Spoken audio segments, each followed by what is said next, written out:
Hello, friends. I am Chevee. Welcome to my shed. How are you today? How's life in your world? How's things where you are? I hope it's fantastic. Everything here is great. It's not raining. It was raining earlier today, and it's supposed to rain here in a little bit. So I did hear back from the manufacturer of this pedal kit, and they are supposedly sending me the PCB. So theoretically, they gave me a tracking number. Theoretically, this will be a completed project at some point, and we will do a before and after. I'll do a little bass playing demo for you, which I want to talk about. So I said like 2 weeks ago at this point that my wife broke me when she asked what I was going to do after I finished my bass course, and I just didn't have an answer. Like I don't know what I'm going to do. Honestly, I don't really have a plan. And I didn't. I think I do now. Here's the thing that I'm finding about this bass playing thing. I'm finding it very enjoyable. I'm finding it enjoyable in a very controlled way. Meaning,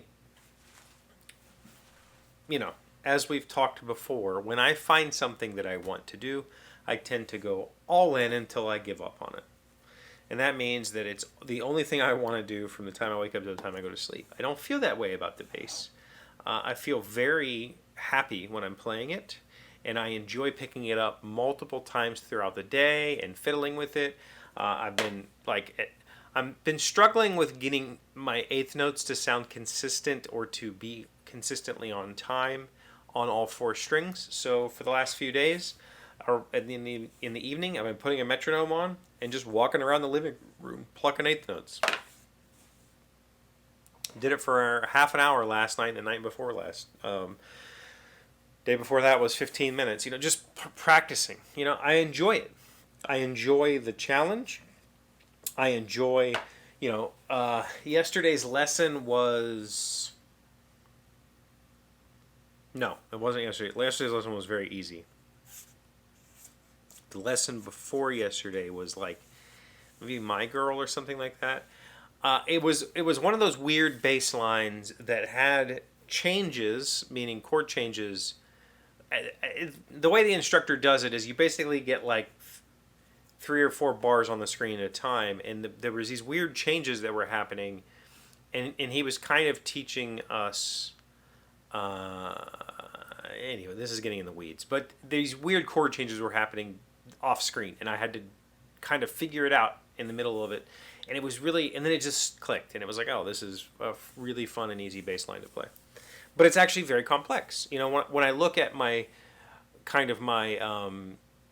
the stuff that I want to play, when I look at a lot of the punk stuff that I want to play, the tab looks complex, but it's really not. You just got to break it down and figure it out, and that's the fun part for me. So what's next is I'm over 2/3 of the way through this course, which means that by the end of August, I will have this course completed. Actually, probably mid-August, I'll have this course completed. And then what's next? And what's next is I continue trying to challenge myself. I continue working on eighth notes. I continue working on scales. I continue working on memorizing the fretboard. I continue working on songs. I continue working on getting better at it. And the way to get better at it is to play with other people. That's the goal, ultimately. Not because I want to form a band and I want to go on tour. I have no grandiose ideals about playing music. I just want to play music.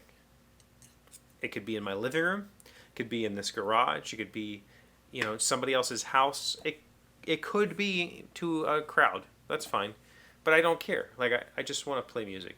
So the next step, what's next? After I finish this course, there's many other resources available to me to learn bass. There's Scott's Bass Lessons. There's Talk Bass.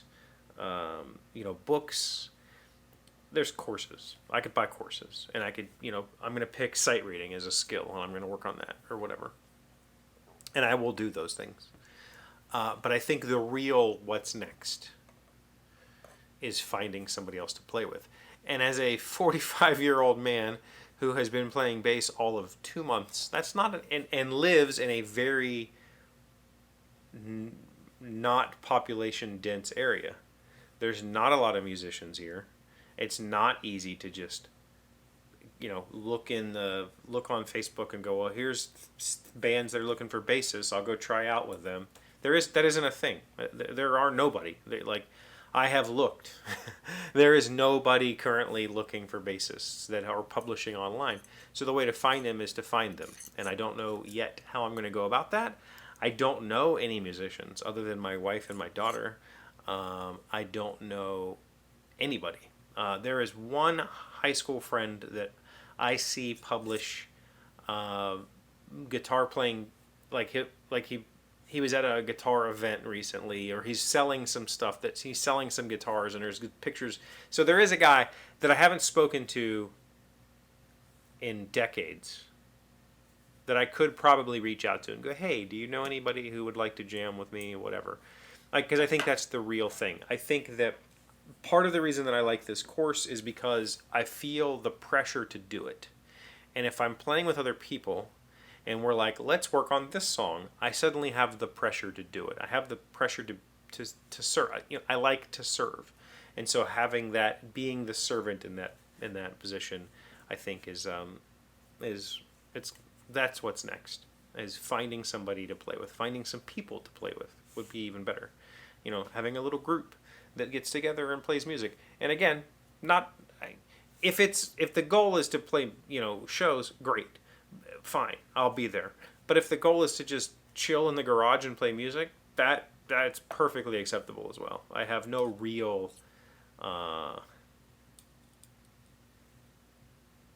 aspiration of fame or success or whatever. I'm not going to change careers to suddenly be a musician unless I stumble into that, but that's not the goal. So what's next? What's next is me coming out of my shell and saying, hey guys, I'm a 45-year-old beginner bassist that I'm looking for somebody to play with. Is there anybody out there that wants to take that project on? Because I feel like it'll be a project. I feel like whoever I find, unless I can find another middle-aged person who is, who's only been playing guitar for a short period of time or whatever, keyboard with drums, and they're like, let's learn together. Unless I find that, which I doubt, I'm going to be the project. It's going to be, hey, I'm this old dude, I want to play music. Do you want to play music together? Cool. I don't really know what I'm doing. Let's figure it out. Let's go. And part of this is breaking myself of that type of mentality. I know for a fact, I have a friend who had never played bass in his life.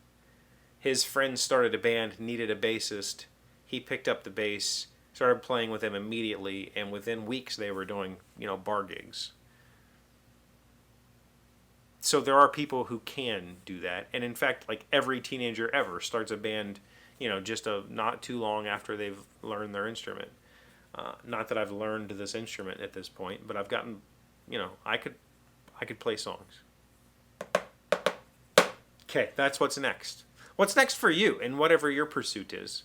I'd love to hear about it in the comments. Thank you for being here as always. Thank you for liking, commenting, subscribing, being amazing friends and wonderful people. I really appreciate you. And I'll see you again tomorrow. Today's word you should know sounds smart is want. It is an adjective or noun meaning accustomed or a custom or practice. I am wont to think that men are not so much the keepers of herds as herds are the keepers of men. The former is so much the freer. Henry David Thoreau, an American author and transcendentalist. Want. W-O-N-T. I've used that word quite a bit, and I didn't know it was W-O-N-T. I don't know what I thought it was. I guess I thought it was W-A-N-T because I've always heard it pronounced want. But this is like want, is how it's won't.